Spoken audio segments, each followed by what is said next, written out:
What's up, guys? So today we're going to be talking about Spiral from the Book of Saw and whether or not it should be going to theaters at all. Now, I should state that at the time of recording this, we already know that the movie is scheduled to come out on May 21st of this year, 2021. And we have heard literally nothing at this point that would suggest that this movie will not be coming out on that date. The reason I'm making this video is just general speculation. One of the things that we've been seeing recently is a very real shift from movies that are in a much better position to make a lot more money than Spiral ever was from the first or second quarter of this year into the third or even fourth quarter of this year, if not next year. Things like James Bond or The Quiet Place Part 2, even Disney and Marvel are trying to figure out right now whether or not Black Widow needs to be pushed back even more, even though that movie was supposed to come out last May as well. And all of this just kind of makes me wonder,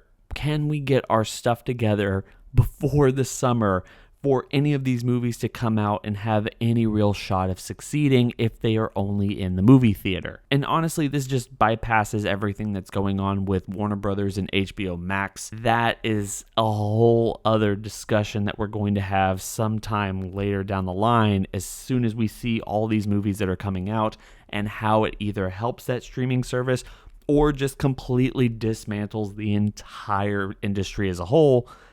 It's gonna be fun. Honestly, I don't know exactly what to think about any of it. Anyway, no matter how I feel about that, I do understand Warner Brothers and AT&T's proposition here. We are sitting on these multi-million-dollar properties that were supposed to already turn a profit or make the losses that we were expecting, and yet we don't have anything to do right now except for sit on our hands.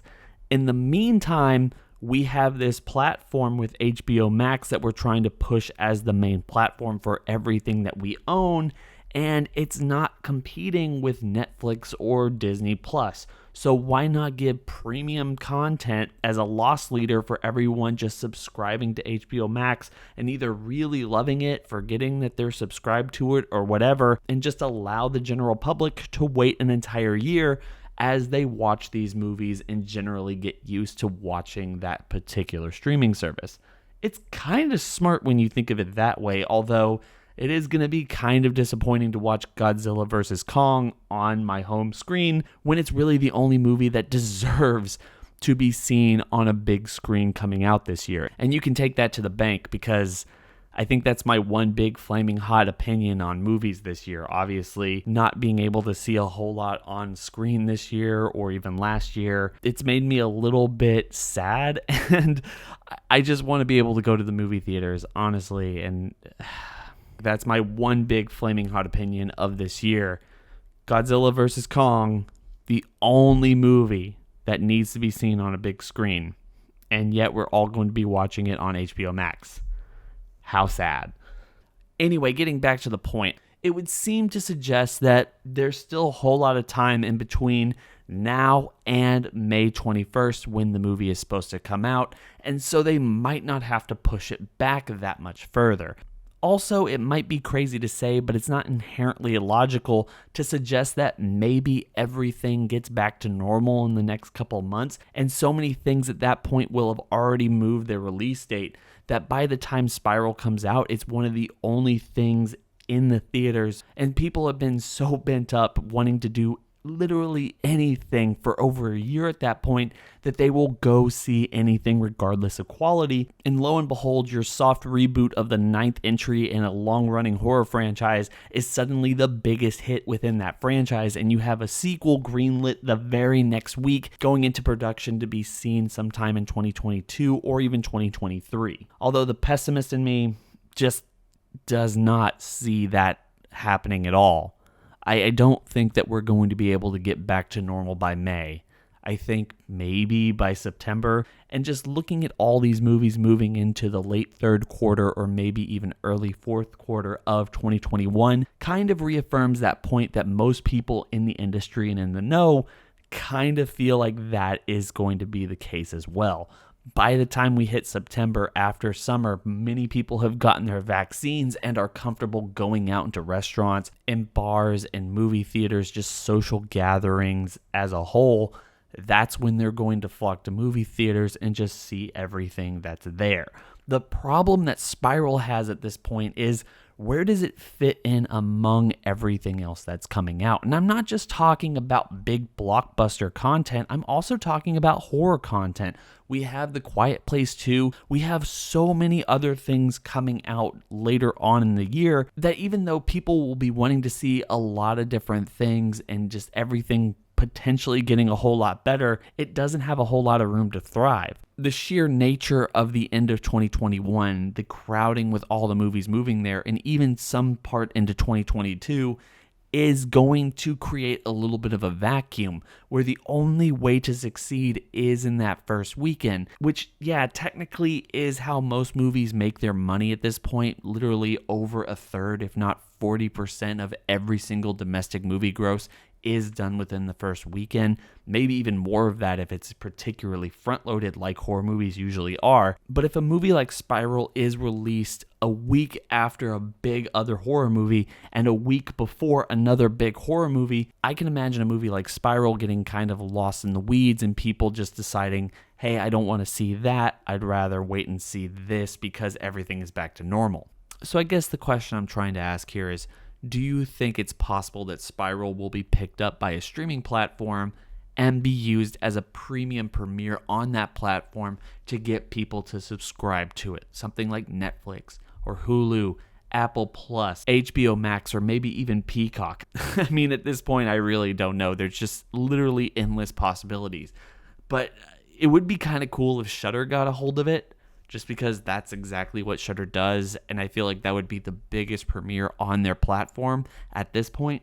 Although I do feel like it's a little bit small considering the audience that a movie like this needs to bring in. And the last I read that Shudder only had about 1 million subscribers, 1 million plus at this point. So yeah, it's not really the platform to bring in people to see this, even though generally the people subscribing to Shudder would be more inclined to watch a horror movie like Saw than something like Netflix or Hulu or Apple or whatever. But I guess that's kind of in the weeds there. I guess the real focus on that question is, would Lionsgate do it? And if they did, how much would they ask for it? And to really talk about that, we have to just discuss briefly some of the things that have been leaking out over the last couple months when it comes to studios trying to sell their movies to streaming platforms. We heard a couple months back that MGM was trying to sell the new James Bond movie to literally any streaming network, be it Apple, Amazon, or even Netflix, asking at the time $600 million for the movie. Obviously, Spiral's not going to get that much. Even more crazy is that it later came out that they were going as high as 850, and some reports saying over $1 billion for that movie, which I guess makes a little bit of sense considering what they wanted to earn on it and how much that studio really needs a hit. But honestly, who was ever going to pay that much for it? Then later we heard about Netflix putting in an offer of 200 plus million for Godzilla vs. Kong before it went to HBO Max. And then Legendary Pictures threatened to sue AT&T before they made some kind of deal that would get Legendary Pictures a little bit more money for the premiere on HBO Max instead of waiting for a chance to put it in theaters. That's all because of back-end deals and whatnot and how much it makes in the box office. And because everything's on streaming nowadays, we all don't know how much something is successful or not successful. So it's all really much in the weeds, and it just allows Hollywood and all these studios to be just a little bit more generally corrupt with how good everything is going and just hiding profits from people, not wanting to pay people the literal money that they deserve for the work that they did. This is a real rambly video, I know, but it's generally just a really complex topic that I'm trying to condense in just a discussion with you guys. Anyway, I have heard rumblings that Spiral is the most expensive Saw movie to date. With some estimates, and take it with a huge grain of salt because these were kind of shot down, some estimates saying that this was worth $40 million that they put into the movie. Now, watch the trailer, see everything that they're putting out.